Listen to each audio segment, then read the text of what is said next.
本局选自谢霞逊杯性别大战，由红方左文静左盟组对阵黑方男子特大陆伟涛。开局选择飞象对过弓炮，红方选择视角炮，黑方跳马。红方选择挺兵，黑方选择足底炮。这里红方跳马，黑方边马准备出车。红方自然是跳外马，封住对方的一路车。由于红方跳了外马，中路比较空虚，所以黑方选择炮四平5，在还价中炮，准备打中兵。红方挺边兵，黑方就打过来一将，再选择退炮打马，企图破坏马炮的封锁。红方顺势吃足抓炮，黑方选择退一手。红方抬起左车，当黑方车1平2的时候，红方的边兵再冲过去，其一是给自己的边马生根，其二不让对方车2进4，这样黑方的车虽然出来，但是没有点位。此时黑方赶快补强防线，红方就马2进3。这里黑方为什么没走出车呢？如果选择简单出车，红方有一个平车吃炮的棋，黑方如果躲一躲，这里就马9进7，准备要踩掉中卒，威胁黑方的中炮。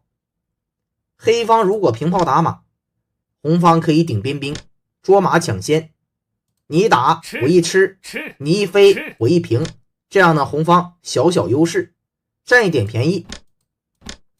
实战当中，陆伟涛特大没有选择出车，保留变化，选择补势固防。红方自然的选择车1平2，黑方选择冲卒，威胁红方底象。这里红方并不怕，因为随时可以平车捉炮，此时选择跳马。为什么不怕黑方进车来吃呢？如果黑方走一个车2进2，红方可以平车捉炮。黑方如果选择打象，看起来好像黑方是多吃了一个象的便宜，但是红方顶边兵捉马，黑方就比较被动了。下到这里啊，如果你马1进3，我就兵7进1，而且你黑方的7路马也是一个弱点，显然红方占优。因此这个棋你抓马是没用的，所以黑方实战走的是马1进3，红方自然的会冲过去，黑方就飞掉，红方进车吃马。走到这里啊，黑方还是应该走车9平7比较稳健，9路车始终没有发挥作用，那么简单平过来给马生根，马呢给中卒生根，这样呢黑方还没有大问题。实战当中黑方选择回马，导致中卒无人看守，那红方顺势踩回来取得优势。看起来黑方有一个落象，现在威胁炮打底象，但是红方依然有这步平车捉炮，可以化解一切的攻势。黑方把炮躲开之后，红方再平炮腰对，这是一步好棋。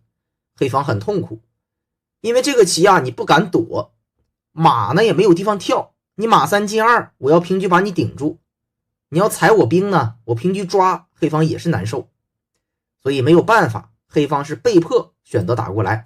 这样红方一打，所有的子力位置非常的舒服，还有过河兵，显然已经占优。关键是黑方在右翼的车马非常呆滞，车出不来，马跳不起，左右的子力呢已经脱节。实战黑方选择进车吃炮，红方平车一捉，虽有跳马的先手，但是红方简单一躲即可。下到这里，黑方选择下底炮，准备加强进攻，红方完全不理，马3进5直接跳起来，有一个7路车守在这里，黑方没有任何攻势。此时黑方无奈，强行选择跃马进来，下步棋有直接吃炮的威胁。红方这里走得非常稳健，也是可取的好棋，就简单换掉。换掉之后化解了黑方所有的攻势，然后选择后马进6，下步棋很明显要直扑黑方的卧槽，那么一旦跳到卧槽的位置上，黑方根本就防不住。此时有2个计划可以防止红方这步马6进8。如果黑方选择平车会怎么样呢？红方可以考虑走一个车7进3，把这条线守住，下步棋准备强行跳进去，那黑方依然非常难受。如果选择回车去防守，那么红方就不把马跳过去，而是平车要对。你不敢对车，你对了我跳上去卧槽你还是防不了，所以你只能躲。躲了呢，我就选择往这边跳，准备要马四进三杀棋了。黑方只能抬车来守，这样红方再回马抢先。红方全是先手，将来踩卒或形成连环马，黑方完全被压制，这个棋呢几乎就一边倒了。所以这么下呀，黑方也非常难受。实战当中，陆伟涛一看这棋呢也不行了，就直接硬飞一个象，企图把水搅浑。但左文静呢心明眼亮，先把这个象吃了再说。黑方一看你吃我个象，我也先杀你一个象。那么红方直接跃马进去，双车双马非常灵活，虽然兵种不佳，但是子力位置可以弥补。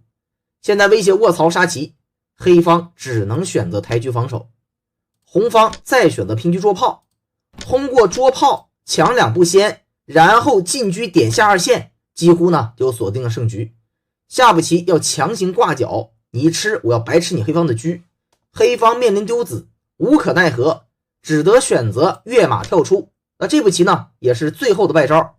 红方卧槽一将，不仅是一个叫将的威胁，关键是黑方的车马被死死的憋在这儿，几乎已经瘫痪了。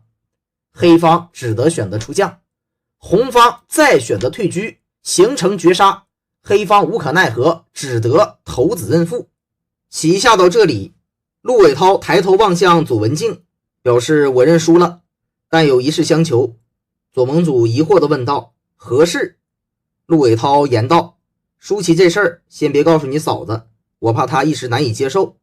左盟主闻言说道：我这里好说，关键有个叫晶晶讲棋的大虎哨子，肯定得录视频，到时候全网都得知道这事儿。